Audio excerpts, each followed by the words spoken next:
This is John Michael. You are listening to Fieldcast 003. In the previous drop, we exposed the harvest, how the system feeds on your exhaustion.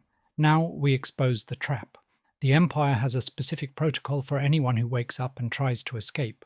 It doesn't destroy them, it promotes them. This is the analysis of the Golden Muzzle. Transmission starts. Okay. I want to start today with a heartbreak. And I don't mean like a romance thing. I mean a very specific, very modern kind of heartbreak that happens, between you and your phone screen. Mm-hmm. It's that moment, and I swear everyone listening has felt this, where you're scrolling, just mindlessly scrolling, and you see a post from someone you used to obsess over. Oh, yeah. Someone you used to really trust, and you just feel nothing. Or worse than nothing, right? You feel a little bit embarrassed that you ever liked them in the first place. Yes, exactly. A little bit cringy. It's that feeling of the letdown. We all know the cycle. You find a new voice. Could be a writer, a podcaster, a YouTuber. Sometimes it's just some random person on an obscure forum who seems to be the only sane person left on Earth. Right. And in the beginning, it's just electric. They're raw. The audio's probably bad. The lighting's terrible. They're rambling. But they're saying something that feels true. That's the key word, isn't it? True. It feels like a glitch in the simulation. And you think, finally, someone who isn't trying to sell me a mattress or a meal kit, someone who is actually awake. That is what the source material we're looking at today calls the glitch phase. It's the honeymoon period. It's when the signal is pure, because it hasn't really been intercepted yet. Right. The signal is pure, but then fast forward 6 months, maybe a year. Yeah. You check back in on them, and something's just wrong. The vibe is off. The vibe is totally off. The content looks better, sure. The lighting is professional now. They have a logo. They've got intro music, like a little jingle. They have a book deal. And suddenly, all the jagged edges are just gone. Sanded down. Sanded down. The dangerous ideas have been packaged. They're using words like community and brand journey and synergy. And you're just sitting there, staring at this polished, perfect, and honestly boring version of the person you used to admire. Mm-hmm. And you have the big, cynical question. Did they sell out? And that is the question everyone asks. Every single time. Did they sell out? Did they lie to me this whole time? Was this whole Rebel Act just a long con to get a sponsorship deal with some supplement company? And as the resident burned-out realist here, my gut instinct, my knee-jerk reaction is usually, yes, they're grifters. Everyone is a grifter. I feel betrayed. Of course. Because I invested my attention, which, let's be honest, is the only currency I have left most days. And they took that attention and cashed it in for a Squarespace code. It feels like a moral failing, on their part. You got a big check, and they decided to shut up and play nice. And that's the comfortable answer. It's the easy answer. It lets us blame individual greed. It lets us feel morally superior to them. But if we really look at the file we're decoding today, this deep dive into a text called Fieldcast 003, the Golden Muzzle, we find a much more disturbing diagnosis. Disturbing how?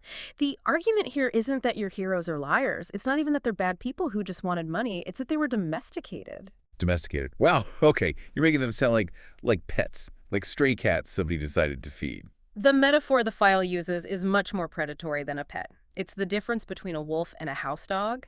The whole thesis we are unpacking today is that there is a mechanism at play, a system dynamic. So when you see that shift from raw truth to polished brand, you aren't just witnessing a personal failure, you're witnessing a successful immune response from the status quo. An immune response? The system, the established order, it identified a threat, your hero. And it neutralized them, not with a gun, not with censorship, but with a treat, with a reward. We call it the Golden Muzzle. The Golden Muzzle, okay. I have to admit, that sounds a little bit tinfoil hat. It's verging on conspiracy theory territory. The system is out to get us. The Matrix is real. I'm usually the one rolling my eyes at that stuff because it feels like a really convenient excuse for why people fail. The system held me back, or maybe you just weren't good enough. That's a fair pushback, and we should always be skeptical of victim mentalities. But this isn't about some shadowy cabal in a dark room. It's not a conspiracy theory. It's basically sociology. It's organizational physics. The empire, and when we use that word today, let's be clear, we just mean the established order, the status quo of whatever field you're in, your industry, your company, your culture. Right, the way things are. The way things are. That empire acts like a biological organism. Its primary drive is survival. And what is the biggest threat to a stable system? Chaos. Unpredictability, something new. Exactly. The glitch. So the mission for this deep dive today is to decode this file. We need to really understand how this trap works. We need to get into the mechanics of why success so often makes people boring, why making it can feel a lot like losing it, and this is the most important part, how to spot the muzzle before it snaps onto your face. My face. Because the source material is very, very clear on this point. This isn't just about famous people on YouTube. It's coming for you too. All right, you have my attention. I'm still skeptical, but I'm listening. Because I am so tired of watching interesting people turn into cardboard cutouts of themselves. So let's break this down. If this is a mechanism, a process, where does it start? Because nobody is born boring. Nobody starts a movement hoping to eventually become a generic lifestyle brand. No, absolutely not. They start as an anomaly. The file literally calls them a glitch in the Empire OS. Let's stick with that image for a second. A glitch in the OS. When I'm on my computer and something glitches, it's annoying. It breaks my workflow. It stops the program from doing what it's supposed to do. Exactly. To you, the user, it's an annoyance. But think about it from the perspective of the operating system itself. A glitch is an error. It's a piece of code that is refusing to follow the master protocol. When you first discovered that artist or that leader who inspired you, why did they stand out? Because they weren't following the script? They weren't following the script. They were vibrating at a different frequency. The text uses this really evocative word to describe them, uncaptured. Uncaptured. I like that word. It implies a kind of wildness. It's that feeling when you listen to someone and you think, okay, nobody briefed this person. There's no PR rep in the room signaling them to stop talking. It's that, Tuesday morning doom scrolling energy where everything on your feed looks the same. Copy, paste, inspirational quote, copy, paste. And then suddenly someone just screams something real. Yes. It wakes you up. It cuts through the noise. And that wake-up moment is the threat. To you, the listener, the glitch feels like relief. It feels like a breath of fresh air. It feels like oxygen. But to the system, to the industry, the market, the institution, the glitch represents instability. It's a foreign body. It's a virus. And systems are designed, above all else, to eliminate instability. So the system tries to delete the glitch? Is that the play? Yeah. It just censors them, deplatforms them. See, that's the common mistake we make. We think the system operates like some old school, totalitarian, dictator-crushing dissent, banning books, deleting posts. And sure, that happens on the extremes. But in a modern, market-driven society, the system is so much smarter than that. How so? It doesn't delete the glitch. It updates it. It integrates it. It turns the bug into a feature. It says, oh, look at that interesting disruptive energy over there. Let's bring it inside. Let's give it a corner office. This is what the source calls the softening process. The softening process. Okay, is this where we talk about production value? Because I have to fight you on this one a little bit. Go for it. The file seems to imply that once someone gets good cameras and good audio, they've automatically lost their soul. But I gotta say, as a consumer, I like good audio. I like it when a video is in focus. I cannot listen to a 45-minute rant recorded in a wind tunnel on a flip phone. Is the argument really that we have to be low quality to be authentic? That just feels like a hipster affectation. Oh, I like their demo tape better than the polished album. It's a completely valid point, and it's the perfect camouflage for the trap. Of course you want quality. Of course an idea deserves to be presented with clarity. Nobody is advocating for bad art. But the argument here is about what you trade for that quality. What's the trade? The text puts it this way. The urgency is replaced by production value. The grit is replaced by a brand. It suggests there's an inverse relationship between the level of polish and the level of potency. But why? Why can't I be polished and potent?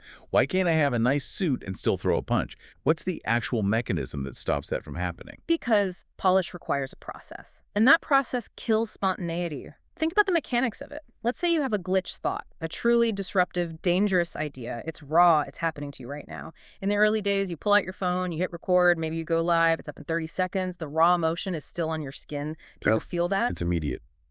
Now, compare that to the production value workflow. You have that same dangerous thought, but now you have a team. So first, you write a script. That script goes to an editor or maybe a producer, and they say, hey, this is great, but maybe we soften this line here. It might offend the sponsors. Oh, the sponsors. So you agree, maybe you tweak it a little. Then you schedule the shoot. The lighting alone takes an hour to set up. You do 5 takes of the same line to get it just right. You pick the best one. the one where your voice didn't crack with emotion, the one that sounded the most authoritative. The clean one. The clean one. Then it goes to a video editor for color grading, then to a sound engineer for mixing. Then it's scheduled for release 3 weeks from Tuesday to match the algorithm's optimal posting time. By the time that piece of content hits the air, where's the glitch? It's gone. It died on the operating table. It's completely gone. The danger has evaporated. All the rough edges, which, as you know, are often where the actual truth lives, they got sanded down because they distracted from the quality of the final product. So it's the difference between, like, a street fight and a choreographed fight scene in a movie. Mm-hmm. The movie fight looks better. The lighting is perfect. The punches all land with a big cinematic sound effect. But nobody is actually in danger, and the audience deep down knows that nobody is in danger. Precisely. The stakes are gone, and the audience can feel the difference even if they can't articulate why. That's the source of that feeling of letdown we started with. You're watching a performance of rebellion, not actual rebellion. A performance of rebellion, wow. And this is why the source material is so insistent on this point. They didn't sell out. They didn't lie to you.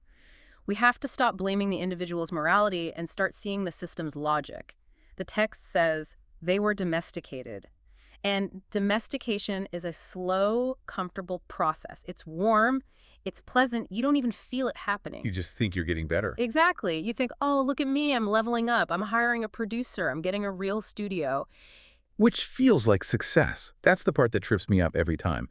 If I'm a creative or a leader or an entrepreneur and I finally get the budget to make my stuff look professional, shouldn't I take it? It feels like a blessing. It feels like the universe or God or whatever is saying, good job, here's a reward for your hard work. It looks like favor. It feels like a blessing. But the codebreaker analysis in this file suggests it is actually the first click of the muzzle being applied. The first click. Because once you have the high production value, you have a standard to maintain. You have overhead. You have a budget. You can't just go back to recording on your phone in the car because it will look like a regression. It will look unprofessional. You'd look like you're failing. Right. You have an audience that now expects the 4K video. You have a team that needs the audio files by Thursday to hit the deadline. And suddenly the process of creating the content becomes more important than the truth of the content. You are now serving the machine that you built. Man, that hits a little close to home. It's like once you start wearing the suit to work every day, you can't just show up in a hoodie anymore, even if the hoodie is who you actually are. You become a prisoner of your own aesthetic, your own success. And that is the exact transition point from person to brand. A person is inconsistent, messy, contradictory, and they evolve over time. A brand is consistent, safe, predictable, and scalable. And this leads us directly into the heart of the beast, the immune response. Because we need to understand why the system does this. It's not just about making things look pretty, it's a defense mechanism. Okay, let's get into the mechanics here. You mentioned this immune response. When I think of an immune system, I think of white blood cells attacking a virus to kill it. Are you saying the glitch, the leader, the artist, they're the virus? In the eyes of the status quo, absolutely yes. A truly new idea, a radical truth. It's a pathogen. It threatens the health and stability of the current order. If you come into an industry and say, the way we all do business is fundamentally corrupt, or you go into a religious institution and say, the way we do church is broken and lifeless, you are attacking the host body. And the host body fights back. It fights back. But the empire is sophisticated. It's learned from history. It knows that if you make a martyr out of someone, you only make their movement stronger. If you ban a book, it becomes an instant bestseller. If you throw the rebel in jail, you might accidentally start a revolution. So open suppression is a bad strategy. It's a messy, unpredictable strategy. So the modern empire doesn't attack. It absorbs. Absorbs. What does that mean? The file has this brilliant, incredibly cynical line. It says, the empire does not fear rebellion, it monetizes it. Oof. Monetizes rebellion. It's dark. But it's so true, isn't it? I mean, look at Che Guevara t-shirts. The man was a revolutionary communist, and now his face is a mass-produced product sold by global corporations to college kids for $29.99. That is the perfect example. Or look at punk rock. In 1977, it was genuinely terrifying to the establishment. It was anarchy. It was a threat. By 1995, it was being used in commercials to sell cars to suburban dads. Right. They took the haircut and a leather jacket, but left the actual anarchy behind. Exactly. The system sees the energy of the glitch, the raw, captivating energy, and says, we can sell this. It carefully strips out the danger, the actual substance of the critique, and it keeps the aesthetic. It turns a movement into a fashion statement. So how does the immune response actually trigger, let's get granular? I'm a glitch. I'm making noise online. I'm getting some traction. People are paying attention. What happens next? Do men in black suits show up at my door? It's so much more pleasant than that. It's the contract. It's the email in your inbox.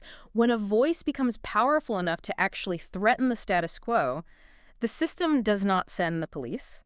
It sends a talent scout.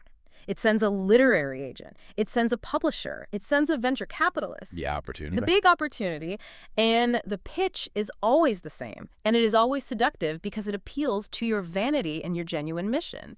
They slide into your DMs and they say, hey, we love what you're doing. Your message is too important to be this small. Let us help you scale. Your message is too important to be small. Wow, that's diabolical because it's weaponized validation. It is. It plays to your ego, sure, but it also plays to your genuine desire to help people. If I truly believe in what I'm saying, of course I want more people to hear it. I want to change the world, right? Well, So if someone comes along and offers me a giant megaphone, why would I not take it? Are you telling me the right answer is to say no? That I should just stay in my basement shouting at the wall? And that is the trap. The system presents you with a false binary choice. Stay a nobody shouting at the wall, or sign with us and reach millions. But here is the hidden axiom in the transaction, the line in the fine print that nobody ever reads. The source text puts it in bold, and it's worth sitting with. Scale always sounds like obedience. Scale always sounds like obedience. Okay, we need to park here for a minute because that feels deeply counterintuitive. Scale sounds like power. It sounds like freedom. If I have 1 million followers, don't I have more power than if I have 100? If I have a bigger budget, can I do more damage to the status quo? You have more influence, but you have less power. And we need to distinguish those two things later on. But for now, just think about the mechanics of scale. To reach 1 million people, you can't just be one person with a phone anymore. You need infrastructure. You need distribution networks. You need servers. You need staff. You need liability insurance. You need legal compliance. You need an HR department. To scale something, you have to standardize it. You have to remove the variables that could cause friction or break the system. And the biggest, most unpredictable variable is you, your messy human glitch nature. That doesn't scale. What scales is a predictable, uniform product. So in exchange for the megaphone, you implicitly agree to standardize your voice. You agree to make it palatable for the mass market, which means sanding off any edge that might offend a major demographic. Can you give me a real-world example of this? Because standardization still sounds a bit vague and corporate. Okay, let's take a comedian. They start out doing sets in dive bars and comedy clubs. They're saying wild, offensive, hilarious, boundary-pushing stuff. They are uncaptured. They're a glitch. Right, they can say anything because there are only 30 people in the room and nobody's recording. Exactly. Then a major streaming service sees them and gives them a 1-hour special. Massive scale, millions of viewers overnight. But now they have a standards and practices department to deal with. They have advertisers who are associated with the platform. Before the special is filmed, a team of lawyers and executives reviews the entire set. Oh, man. And the notes come back. You can't make that joke about the car company. They're a major advertiser on our platform. You can't use that specific word. It'll trigger a PR nightmare. That whole bit about politics might alienate half the country. Can you cut it? The comedian has scaled. They have a bigger audience than ever before, but are they obedient? Absolutely. They're an employee of the streaming service now, not a voice of the street. They've become a content provider for distribution channels. So the moment I signed the deal to get the big platform, I've effectively agreed to stop doing the very thing that got me the platform in the first place. I've agreed to become safe. You've agreed to modify the product to fit the shipping container. And let's look at the specific trade-offs the source mentions, because it gets really tactical here. It lists 3 trades that happened during this negotiation with the empire. What are they? First, they trade the street corner for the stage. Second, they trade the guerrilla gathering for the conference. And third, and maybe most importantly, they trade the risk of faith for the security of best practices. Okay, let's take the first one. Street corner versus the stage. Again, the burned-out realist in me is screaming, who in their right mind wants to be on a street corner? It's cold. People ignore you. You probably look like a crazy person. The stage has lights, a microphone, a captive audience that paid to be there. It seems like the obvious upgrade. Why is this stage a trap? It is an upgrade in comfort, without question, but it is a downgrade in freedom. On the street corner, or the blog with 50 readers, or the garage meetup with 10 friends, you control the environment. You can say whatever you want for as long as you want. If you offend someone, who cares? You have nothing to lose. The feedback loop is immediate, raw, and real. But the stage. The stage is owned by someone else.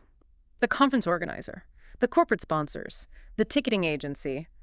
When you step onto that stage, you are a guest in someone else's house. You have to abide by their rules. You have a 30-minute time slot. You have a certain tone to maintain for the event. You can't just go rogue and talk for 2 hours, or you won't be invited back next year to collect your speaking fee. The stage is a controlled, curated environment. The street is wild. Okay, that makes sense. You're trading your autonomy for access to an audience. What about the second one? Guerrilla gathering versus the conference. That feels similar, but maybe more about the community aspect. It is. A guerrilla gathering is unpredictable. It's unauthorized. It's a bunch of people meeting in a living room or a basement because they're hungry for something real. There's no official agenda. There are no name tags. Anything can happen. That is dangerous, creative energy. That's where actual revolutions start. And a conference. A conference is a product. It has a schedule printed on glossy paper. It has keynote speakers who are paid to be there. It has badge lanyards and sponsored coffee breaks. It is designed to be consumed, not co-created. When you move a movement from a series of living rooms to a convention center, you kill the organism and replace it with an organization. The chaos is gone. And life, real life, requires a little bit of chaos. It's the difference between a riot and a parade. That's a perfect analogy. A riot is messy and unpredictable, and it changes things. A parade is sanctioned, orderly, and it celebrates things that have already happened. The system loves parades. It hates riots. So it offers to turn your riot into a parade. Let us help you organize this. We'll get you the proper permits. We'll find you some sponsors. We can sell T-shirts. And suddenly you aren't protesting anymore. You're marching in a pre-approved lane with police escorts. And then there's the third trade-off. This one felt the heaviest to me when I read it. Trading the risk of faith for the security of best practices. Now look, I'm a practical guy. I love best practices. Best practices save me time. They stop me from making stupid, avoidable mistakes. Why is following best practices a betrayal of the mission? Because this is the most damning trait of all. And you don't have to be religious to understand faith in this context. It simply means reliance on the unknown. It means trying something that might not work. It's the essence of experimentation. That is where innovation happens. That is where art happens. That's where discovery happens. And best practices are the opposite of that. Best practices are just a collection of things that have worked for other people in the past. They are, by definition, derivative. They are the average. They are the regression to the mean. When you start running your life, your art, or your business by best practices, you're basically saying, I am no longer willing to risk failure. And if you are not willing to fail, you can no longer do anything truly new. You are just repeating a known pattern. It's the copy-paste of the soul. You see this everywhere on social media. Here is the 7-step template for a viral hook. Here is the exact structure for a LinkedIn post that gets engagement. And suddenly everyone starts sounding exactly the same. Because they are all using the same best practices. They have traded the risk of developing their own unique voice for the security of mimicking the algorithm. They are safe, they're probably growing their follower count, but they are creatively dead. This brings us to the central metaphor of this whole file, which I found honestly kind of heartbreaking. The wolf and the dog. This is what the source calls the VIP trap. Yes, and this is where we need to understand the tragedy of the celebrity leader. And I want to be clear here. We often look at these big public figures with envy or sometimes with anger. The file suggests we shouldn't. We should look at them with a degree of pity. Pity for the guy flying on a private jet and living in a mansion, that's a stretch. Hear me out on this. Imagine a wolf. It's out in the wild, it's lean, it's hungry, it has to hunt every day, it's dangerous, it has to be sharp and alert just to survive, it sleeps in the snow. It's a hard life, but it's a free life. Okay, I'm with you. Now imagine the city, the empire, the system opens its gates, and it doesn't try to shoot the wolf. It offers the wolf a steak, a premium dry-aged Wagyu steak, just lying there. Again, it's hard to say no to Wagyu. If you're a hungry wolf who's been eating squirrels, that looks like the best day of your life. Of course. The wolf takes the steak. It's the best thing it's ever eaten. And it was easy. The next day there's another steak, and a bowl of clean water, and a warm bed by a fire, and a roof over its head. The wolf thinks, this is amazing, I'm winning at life, I don't have to hunt in the cold anymore, I've hacked the system. He thinks he's smarter than all the other wolves. Exactly. But over time, what happens biologically to that wolf? It gains weight. Its muscles soften. It loses the instinct to hunt because it doesn't need to hunt anymore. It becomes completely dependent on the city for its food.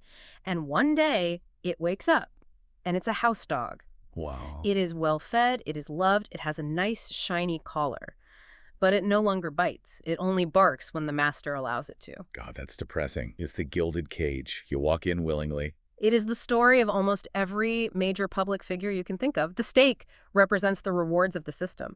The money, the applause, the book deals, the celebrity status, the lifestyle. The source material says it plainly. The city feeds the wolf premium steak until it becomes a house dog. And it connects this to something really practical. Yes, here is the kicker.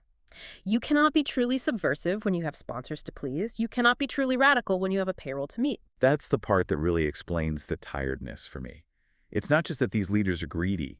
It's that they are trapped by their own success, by their own infrastructure. I think about these massive organizations or these huge influencer brands. Let's say you start out as a radical thinker, but now you have 20 employees. You have office rent. You have healthcare costs for your team. You have a massive server bill every month. The machine needs to be fed. The machine needs to be fed. You have to keep it running. You have to sell the next product, the next course, next conference ticket. You can't say that really controversial thing that's on your mind, because if you get canceled, it's not just you who suffers. 20 people lose their jobs. You're not just responsible for your own integrity anymore. You're responsible for the village you built. Exactly.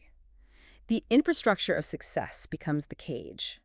And there's a profound, almost poetic line in the text that captures this perfectly. You cannot walk on water when you are terrified of losing the boat.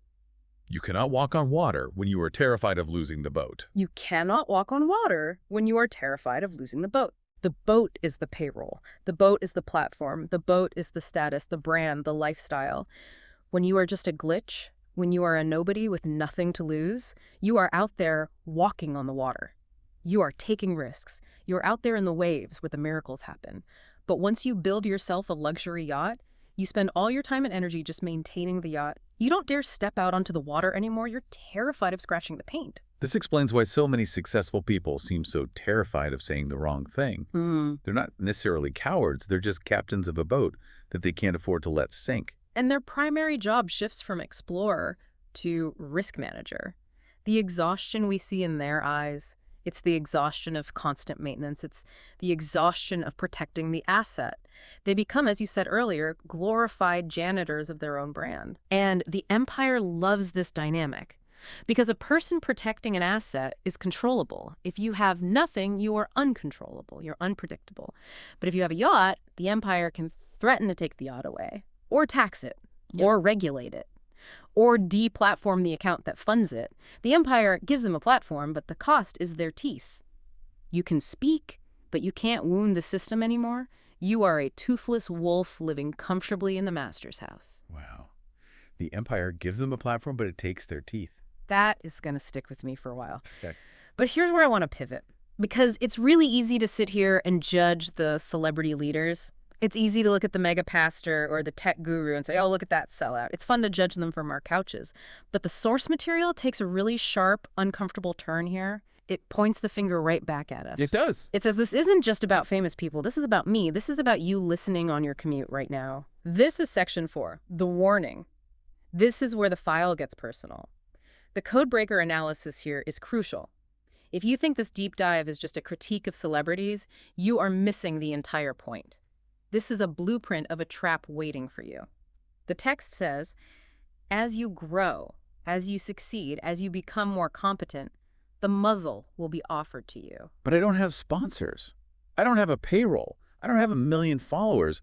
How is the muzzle offered to me? I'm just a guy working a regular job. The source is very specific. It says, it won't look like a muzzle. It will look like a promotion. It will look like a verified check mark. It will look like financial security. Okay, unpack that. A promotion as a muzzle. Think about it. You're the burned out realist, right? You're the misfit in the system. Let's paint a scenario.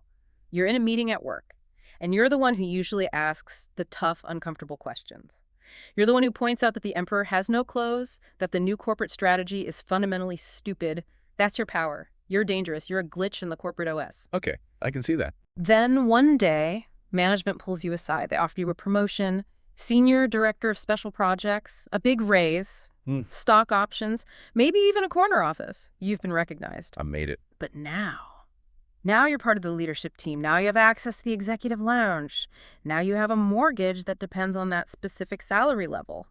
The next time a stupid strategy comes up in a meeting, are you going to flip the table? Are you going to be the glitch? Probably not. I'm going to look at my stock options. I'm going to think about my kids' private school tuition. I'm going to think about not rocking the boat because I finally got a seat at the boat's table. And click. You just put on the muzzle yourself. The trade happened. You traded your power for influence. Okay, hold on. We use those words interchangeably all the time. He's a powerful influencer. You're saying they're actually opposites. In the context of system dynamics, yes. They are often inversely correlated. The file defines them very differently. Power, real power, is defined as dangerous and unpredictable. It has the ability to change things. It scares the system. A storm has power. A virus has power. A truth teller has power. Power is the ability to disrupt the status quo. And influence. Influence is defined as safe and metrics-based. Influence measures how many people are listening, not how much is changing. Influence is having a seat at the table. The empire loves influence. It gives out awards for influence. Top 30 under 30. Most influential people. Those are awards for being a well-behaved and popular part of the system, but power. The empire fears power. It seeks to contain it at all costs. So what's the trigger? What's the final locking mechanism of the muzzle? The muzzle locks shut the moment you begin to prioritize protecting your platform or protecting your seat over speaking the truth. The moment you think to yourself, I can't say that, I have too much to lose, you now belong to the empire. Your boat has become your prison. That is genuinely terrifying, because we are all wired to want something to lose. We spend our entire lives trying to build something, a career, a reputation, a savings account, a family. And you're telling me that the very act of building that security is what neuters us. That success is the trap. It is the central paradox. To have a voice that people listen to, you need a platform. But the bigger the platform gets, the more it demands you quiet your voice to protect it. This is the existential cost, the spiritual cost. When you are young and hungry and have nothing, you prioritize truth over safety. You have to. When you are successful and established, the overwhelming temptation is to prioritize safety over truth. And the muzzle doesn't snap shut all at once. It's not a single event. It tightens click by click. Give me some clicks. Click 1. I won't say that joke. It's a little too risky for this crowd. Click 2. I'll just agree with the boss in this meeting so we can all go home early. Click 3. I'll accept the sponsorship from that company I don't really like, but the money is really good and I need it. Click 4. I can't quit this job I hate now. I have a lifestyle to maintain. Click 5. You wake up one day and realize you're a very well-fed, very comfortable house dog. I feel like I need a drink. This is bleak. You've basically told me that if I fail, I'm a loser, and if I succeed, I'm a sellout. Is there any way out of this? Or are we all just destined to either be failures living on the street or sellouts living in the master's house? Is there a third option? Because if there isn't, I'm just going to go watch Netflix and give up right now. There is a third option, but it's not easy, and it requires a radical shift in perspective. This is the final section of the file, the signal, the resistance, the jailbreak. The source material is very clear. We don't need to burn everything down, but we absolutely need to reframe what success looks like. It states very directly, we don't need more influencers. The empire has plenty of those. Amen to that. If I see one more, here's my morning routine video from a 22-year-old, I'm going to scream. The file continues. We need people who cannot be safely managed. This is the call to become the anti-influencer. The goal, it suggests, is to remain unsuccessful by the city's standards in order to remain dangerous by the kingdom's standards. Okay, wait. Unsuccessful by the city's standards? That sounds hard. That sounds like you're telling people, hey, go out there and fail on purpose. That's a really hard sell, man. It's not about failing on purpose. It's about redefining the win condition. It's not failure. It's freedom. It means consciously refusing to play the game of scale as the empire defines it. It means being willing to turn down the premium steak if it comes with a leash. So it means saying no to the big contract. It means being willing to be smaller, quieter, and maybe even poorer if it means you get to keep your teeth. It's about consciously asking the question, what is the true cost of this promotion? What is the hitting cost of this growth? If the cost is your ability to speak the truth, then the price is too high. You have to be willing to walk away from the table. So it's about decoupling your identity from the metrics. It's about saying, I don't care if I have 1 million followers. I care if the 100 followers I do have are actually hearing something real. It's valuing the glitch over the update. Precisely. And that discipline radically changes where you look for hope and where you look for change. The source has a stark warning about waiting for a savior. It says, If you are waiting for a leader on a stage to start the jailbreak, you will be waiting forever. The stage is the cell. That's a bar. The stage is the cell. Think about it. The person on the stage at the big conference is the most trapped person in the entire room. They have the lights on them. Every word is being recorded and scrutinized. They are under maximum surveillance from the audience, the sponsors, the media. They cannot lead the jailbreak. If they try to run, the spotlight just follows them. So where did jailbreaks start? The text says, jailbreaks don't start with a microphone. They start in the dark. They start with a whisper. They happen between people who refuse to be tamed. In the dark. That implies smallness again. It implies face-to-face, unrecorded, no podcast, no Instagram story, just reality. Yes. The revolution will not be podcasted, and we say that with full irony. The real changes, the ones that stick, happen in private conversations. They happen in unrecorded mentorships. They happen in small groups where people can be brutally honest because there is no audience to perform for. That is where the glitch survives. It survives in the shadows. It survives in the places the empire doesn't bother to look because they are too small to matter. And the empire thinks small is weak. And that's its blind spot. The final mandate from the source is simple, but it's a lifelong practice. It's 3 commands. Stay hungry, stay dangerous, stay free. Stay hungry, stay dangerous, stay free. Okay, let's try to land this plane because my head is spinning a bit. We started this whole deep dive with this pervasive feeling of tiredness, this letdown, the feeling that all our heroes eventually get boring. And what we've discovered is that this isn't an accident. It's a feature, not a bug. It's a system. It's the golden muzzle. The harvest we talked about before feeds us to the machine, and the muzzle keeps us quiet and compliant while we're being digested. That's a vivid image. But the tiredness we feel is real. It is absolutely real. It is the weight of the muzzle. It takes an incredible amount of energy to suppress who you really are.